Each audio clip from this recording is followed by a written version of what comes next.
ओम श्री परमात्मने नमः। अथाष्टादशोऽध्यायः। अर्जुन उवाच सन्न्यासस्य महाबाहो तत्त्वमिच्छामि वेदितुं त्यागस्य च हृषीकेश पृथक् केशिनिषूदन। श्रीभगवानुवाच काम्यानां कर्मणां न्यासं सन्न्यासं कवयो विदुः सर्वकर्मफलत्यागं राहुस्त्यागं विचक्षणाः। त्याज्यं दोषवदित्येके कर्म प्राहुर्मनीषिणः यज्ञदानतपः कर्म न त्याज्यमिति चापरे। निश्चयं शृणु मे तत्र त्यागे भरतसत्तम त्यागो हि पुरुषव्याघ्र त्रिविधा संप्रकीर्तितः।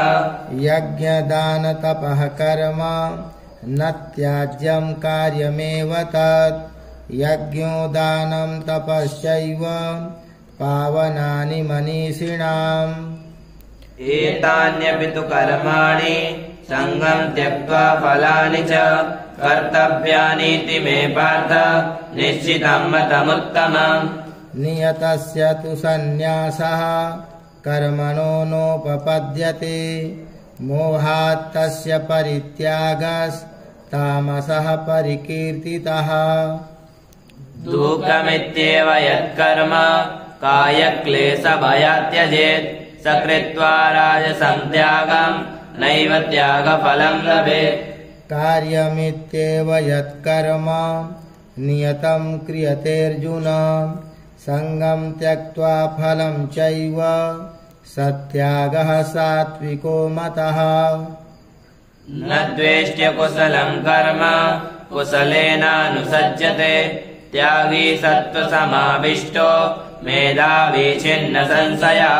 न हि देहभृता शक्यं त्यक्तुं कर्माण्यशेषतः यस्तु कर्मफलत्यागी सत्यागीत्यभिधीयते। अनिष्टमिष्टं मिश्रं च त्रिविधं कर्मणा फलं भवत्यत्यागिनां प्रेत्य न तु सन्न्यासिनां क्वचित्। पञ्चैतानि महाबाहो कारणानि निबोध मे सांख्ये कृतान्ते प्रोक्तानि सिद्धये सर्वकर्मणाम्। अधिष्ठानं तथा कर्ता करणं च पृथग्विधं विविधा च पृथक् चेष्टा दैवं चैवात्र पञ्चमम्। शरीरवाङ्मनोभिर्यत् कर्म प्रारभते नरः न्यायं वा विपरीतं वा पञ्चैते तस्य हेतवः। तत्रैवं सति कर्तारमात्मानं केवलं तु या पश्यत्यकृतबुद्धित्वान् न स पश्यति दुर्मतिः। यस्य नाहङ्कृतो भावो बुद्धिर्यस्य न लिप्यते हत्वापि सैमान् लोकान् न हन्ति न निबध्यते। ज्ञानं ज्ञेयं परिज्ञाता त्रिविधा कर्म चोदना करणं कर्म कर्तेति त्रिविधा कर्म संग्रह। ज्ञानं कर्म च कर्ता च त्रिधैव गुणभेदतः प्रोच्यते गुणसङ्ख्यानि यथावच्छृणुतान्यपि। सर्वभूतेषु येनैकं भावमव्ययमीक्ष्यते अविभक्तं विभक्तेषु तज्ज्ञानं विद्धि सात्विकम्। पृथक्त्वेन तु यज्ज्ञानं नानाभावान् पृथग्विधान् वेत्ति सर्वेषु भूतेषु तज्ज्ञानं विद्धि राजसम्। यत्तु कृष्णवदेकस्मिन् कार्ये सक्तमहैतुकम् अतत्त्वार्थवदल्पं च तत्तामसमुदारितम्। नियतं सङ्गरहित मरागद्वेषतः कृतम् अफलप्रेप्सुना कर्म यत्तत् सात्विकमुच्यते। यत्तु कामेप्सुना कर्म साहङ्कारेण वा पुनः क्रियते बहुलायासं तद् राजसमुदारितम्। अनुबन्धं क्षयं हिंसा मनवेक्ष च पौरुषं मोहादारभ्यते कर्म यत्तत्तामसमुच्यते मुक्तसंगो न संवादी धृत्युत्साहसमन्विता सिद्ध्यसिद्ध्योर्निर्विकारा कर्ता सात्विक उच्यते रागी कर्मफलप्रेप्सुर्लुब्धो हिंसात्मको शुचिः हर्षशोकान्वितः कर्ता राजसः परिकीर्तितः अयुक्ता प्राकृता स्तब्धा सठो नैष्कृतिको लसः विषादी दीर्घसूत्री च कर्ता तामस उच्यते बुद्धेर्भेदं धृतेश्चैव गुणतस्त्रिविधं शृणु प्रोच्यमानमशेषेण पृथक्त्वेन धनञ्जय प्रवृत्तिं च निवृत्तिं च कार्याकार्ये भयाभये बन्धं मोक्षं च या वेत्ति बुद्धिः सा पार्थ सात्विकी यया धर्ममधर्मं च कार्यं चाकार्यमेव च अयथावत् प्रजानाति बुद्धिः सा पार्थ राजसी अधर्मं धर्ममिति या मन्यते तमसावृता सर्वार्थान् विपरीतांश्च बुद्धिः सा पार्थ तामसी धृत्या यया धारयते मनः प्राणेन्द्रियक्रियाः योगेनाव्यभिचारिण्या धृतिः सा पार्थ सात्विकी यया तु धर्मकामार्थान् धृत्या धारयते अर्जुन प्रसंगेन फलाकांक्षी धृतिः सा पार्थ राजसी यया स्वप्नं भयं शोकं विषादं मदमेव च न विमुञ्चति दुर्मेधा धृतिः सा पार्थ तामसी सुखं त्विदानीं त्रिविधं शृणु मे भरतर्षभ अभ्यासाद् रमते यत्र दुःखान्तं च निगच्छति यत्तदग्रे विषमिव परिणामे मृतोपमम् तत्सुखं सात्विकं प्रोक्तमात्मबुद्धिप्रसादजम् विषयेन्द्रियसंयोगात् यत्तदग्रे मृतोपमम् परिणामे विषमिव तत्सुखं राजसंस्मृतम् यदग्रे चानुबन्धे च सुखं मोहनमात्मनः निद्रालस्य प्रमादोत्थं तत्तामसमुदाहृतम्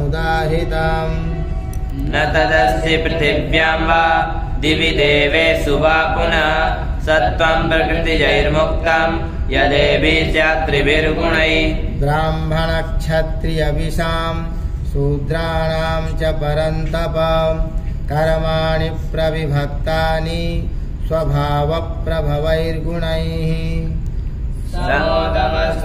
शौचं शान्तिराजवमेव च ज्ञानं विज्ञानमास्तिक्यं ब्रह्म कर्म स्वभावजम् शौर्यं तेजो धृतिर्दाक्ष्यं युद्धे चाप्यपलायनं दानमीश्वरभावश्च क्षात्रं कर्म स्वभावजम् कृषिगौरक्ष्य वाणिज्यं वैश्यकर्म स्वभावजम् परिचर्यात्मकं कर्म शूद्रस्यापि स्वभावजम् स्वे स्वे कर्मण्यभिरतः संसिद्धिं लभते नरः स्वकर्मनिरतः सिद्धिं यथा विन्दति तच्छृणु यथा प्रवृत्तिर्भूतानां येन सर्वमिदं ततं स्वकर्मणा तमभ्यर्च्य सिद्धिं विन्दति मानवः श्रेयान् स्वधर्मो विगुणः परधर्मात् स्वनुष्ठितात् स्वभावनियतं कर्म कुर्वन्नाप्नोति किल्बिषम् सहजं कर्म कौन्तेय सदोषमपि न त्यजेत् सर्वारम्भा हि दोषेण धूमेनाग्निरिवावृता असक्तबुद्धिः सर्वत्र जितात्मा विगतस्पृहः नैष्कर्म्यसिद्धिं परमां सन्न्यासेनाधिगच्छति सिद्धिं प्राप्तो यथा ब्रह्म तथाप्नोति निबोध मे समासेनैव कौन्तेय निष्ठा ज्ञानस्य या परा बुद्ध्या विशुद्धया युक्तो धृत्यात्मानं नियम्य च शब्दादीन् विषयान् त्यक्त्वा रागद्वेषौ व्युदस्य च विविक्तसेवी लघ्वासि यद्वाकायमानसा ध्यानयोगपरो नित्यम् वैराग्यम् समुपाश्रिता अहङ्कारं बलं दर्पं कामं क्रोधं परिग्रहं विमुच्य निर्ममः शान्तो ब्रह्मभूयाय कल्पते ब्रह्मभूता प्रसन्नात्मा न शोचति न काङ्क्षति समः सर्वेषु भूतेषु मद्भक्तिम् लभते पराम् भक्त्या मामभिजानाति यावान् यश्चास्मि तत्त्वतः ततो मां तत्त्वतो ज्ञात्वा विशते तदनन्तरम् सर्वकर्माण्यपि सदा कुर्वाणो मद्व्यपाश्रया मत्प्रसादादवाप्नोति शाश्वतम् पदमव्ययम् चेतसा सर्वकर्माणि मयि सन्न्यस्य मत्परः बुद्धियोगमुपाश्रित्य मच्चित्तः सततं भव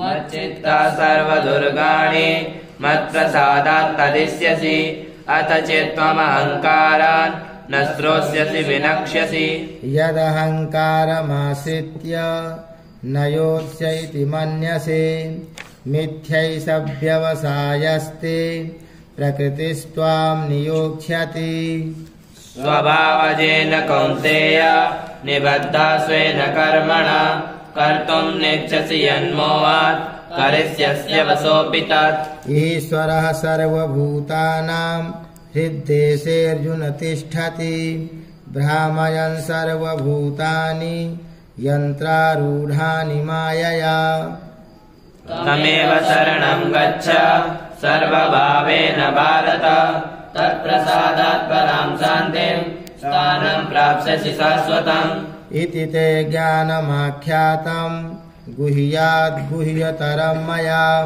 विमृश्यैतदशेषेण यथेच्छसि तथा कुरु सर्वगुह्यतमम् भूय शृणु मे परमम् वच इष्टोऽसि मे दृढमिति ततो वक्ष्यामि ते हितम् मन्मना भव मद्भक्तो मद्याजी मां नमस्कुरु मामे वैश्यसि सत्यं ते प्रतिजाने प्रियोऽसि मे सर्वधर्मान् परित्यज्य मामेकम् शरणम् व्रज अहम् त्वा सर्वपापेभ्यो मोक्षयिष्यामि मा शुचः इदं ते न तपस्काय न भक्ताय कदाचन न चाशुश्रूषवे वाच्यं न च मां योऽभ्यसूयति य इमम् परमम् गुह्यम् मद्भक्तेस्त्वविधास्यति भक्तिम् मयि पराम् कृत्वा मामे वैष्यत्य संशयः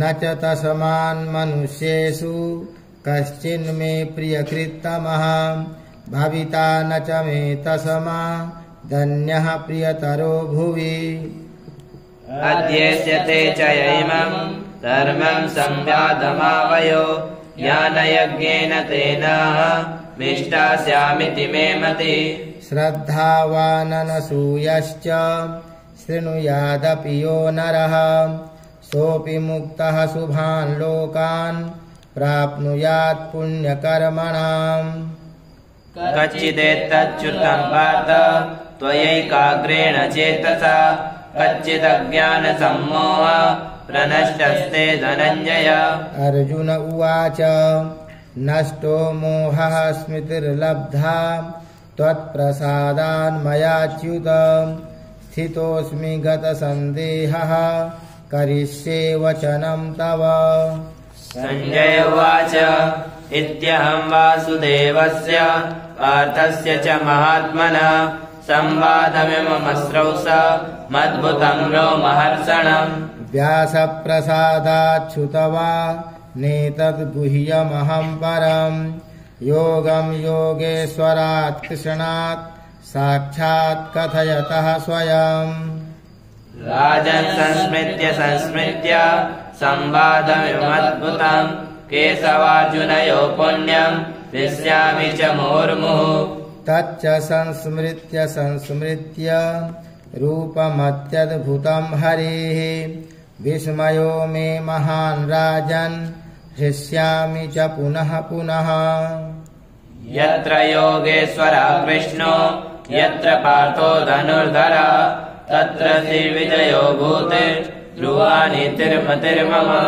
ॐ तत्सदिति श्रीमद्भगवद्गीतासूपनिषत्सु ब्रह्मविद्यायां योगशास्त्रे श्रीकृष्णार्जुनसंवादे मोक्षसंन्यासयोगो नामाष्टादशोऽध्यायः। श्रीकृष्णार्पणमस्तु।